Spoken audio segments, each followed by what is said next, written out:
In case you were wondering, yes, you do need to pay off your credit card bill. Having a credit card is great and it's super fun, but once you stop making payments, it stops being fun, and that's not what this video is about. That's not what this channel is about. In this video, I'll be talking about when you need to pay off your credit card bill and how to increase your credit score by paying it off at certain times. How's it, everyone? I'm Chase Yokoyama and welcome back to the channel where we make finance fun. In order for this video to work properly, you're going to need access to your credit card statements. If you have a credit card, you've probably seen them before. For most of you, you could view your credit card statement online through the web portal or even through the credit card app. And for you older folk, maybe you still get it in the mail. And that's okay. When it comes to finding credit card information about your statement balance, your statement opening and closing date, your statement payment due date, your statement is going to be your best friend. It's like the Holy Grail or Rosetta Stone because all your answers are going to be there. Right now, I have pulled up a statement for my Chase Sapphire Preferred card. And it's okay if you don't have a Chase Sapphire Preferred card or even a Chase credit card for that matter. Well, first of all, what are you waiting for? But honestly, don't worry because most credit card statements look similar anyway. But what you really want to take a look at is the account summary. In the account summary, there's a few different items, words, terms that I want you to pay attention to. Follow me for a second because this is going to be like wordly wise because I want you to understand the different terms that are on your account summary that are important to you. First is your new balance. And no, it's not the shoes. This is basically the total of all the purchases or transactions that you made or charged onto this account in that billing cycle, minus any pending charges that you may have. Second is your opening date, which is the start date of the billing cycle. And third is the closing date, which is the ending date of your billing cycle. Some other important terms that may not be on the account summary, but I still want to mention are your minimum due amount and the payment due date. The minimum due amount is the minimum amount of money that you need to pay to the credit card company in order for it to count as a on-time purchase. Keep in mind that if you just pay the minimum balance or the minimum payment or the minimum due, you are going to have an interest accrued onto your account. And you do not want that. So please, if you can, pay the total amount or the new balance. But if for whatever reason you can't make it to that new balance, you can't pay that new balance, at least hit that minimum payment amount. Your credit score will thank you. The payment due date is pretty self-explanatory. It is the day that your payment is due. Anytime after that, and it's considered late, which is definitely not a good thing. You don't want that. Usually these two numbers or these two terms are in the front and center of the first page of your credit card statement in really big letters or bold letters and numbers, so you really shouldn't miss it. Out of all of these numbers, data, and mumbo jumbo, which terms or numbers do you need to pay attention to help increase your credit score? Well, that's going to be primarily the opening and closing dates. Keep in mind that your opening and closing dates will most likely be different than mine. Each card should have its own unique billing cycle or opening and closing dates, although you can adjust it to a certain extent. So that's okay if you don't have the same billing cycle or you don't have the same opening and closing dates as me, or even if all your cards have different opening and closing dates. It's okay. But before I dive into exactly when you need to pay off your credit card bill, I want to make sure that you understand how a billing cycle works, or what is a billing cycle. Let's use this statement billing cycle for example. My opening date was June 25th and my closing date was July 24th. But if you look here, my payment due date wasn't until August 21st. You can see here that credit card billing cycles are usually around 30 days. Then, from the statement closing date or the end of the credit card billing cycle, you have about 25 days to pay that balance. That means any purchases or charges on my credit card from June 25th to July 24th will continue to add up to a balance that I will have to pay off.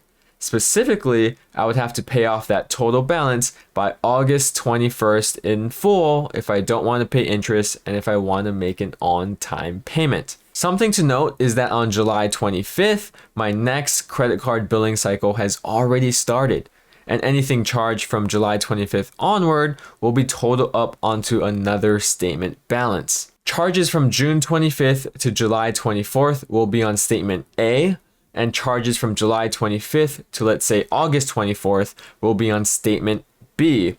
Two different billing cycles, so two different statements. That's basically how a credit card billing cycle works. You would make a charge on your credit card, and technically you won't have to pay it until about a month after you make that purchase. So that's one of the dangers and benefits of having a credit card. Why else is it important to know what your opening and closing dates are? That's because they will indirectly affect your credit score. I made a separate in-depth video on credit score and how it works if you want to check that out before I go into it. But to sum it up, there are 5 main factors that affect your credit score. They are payment history, credit utilization, number of credit card inquiries, credit mix, and length of credit. Today we'll be focusing on credit card utilization, and that takes up 30% of your credit score. So yeah, it's kind of a big deal. Credit utilization is the percentage of credit that you are using out of the total that you have available. For example, if you have a credit line of $1,000 on one card and you spend $500 on that card, your credit utilization is 50%. And no, you definitely do not want a credit utilization of 50%. A good rule of thumb is to have a credit utilization of under 30%.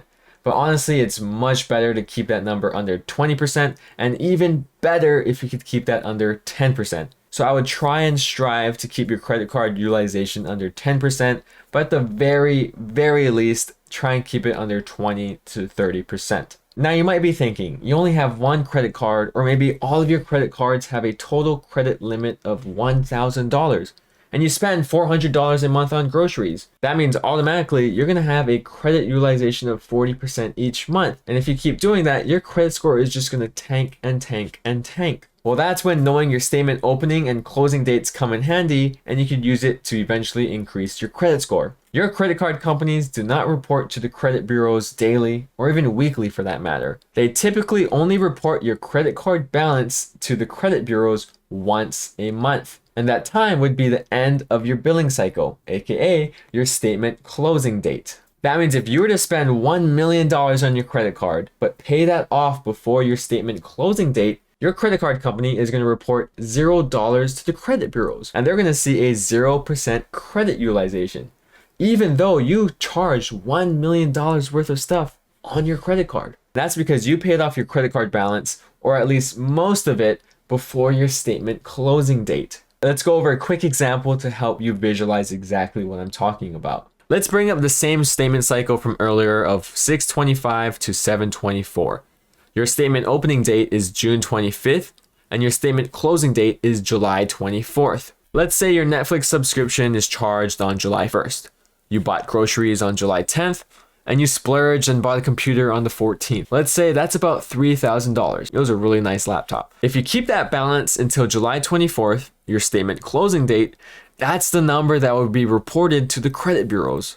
And if your credit line is $4,000, you just used up 75% of your credit and your credit score just dipped. So how do you fix that? It's as simple as paying off some of your credit card before July 24th or your statement closing date. If we had that same scenario again, but you paid off $2,500 of your credit card balance on the 20th, then the balance that was reported to the credit bureaus was $500, which means your credit card utilization was 12.5%. It's really as simple as that. Pay off most or some of your credit card balance before your statement closing date. Essentially, you'll be paying your credit card bill 2 times. You're gonna pay off most or some of your credit card balance before the statement closing date, and then you're going to pay off the remaining balance after the statement closing date and before the payment due date. But here's something very important to keep in mind. Make sure you check when your payment is going to post. You don't want it to post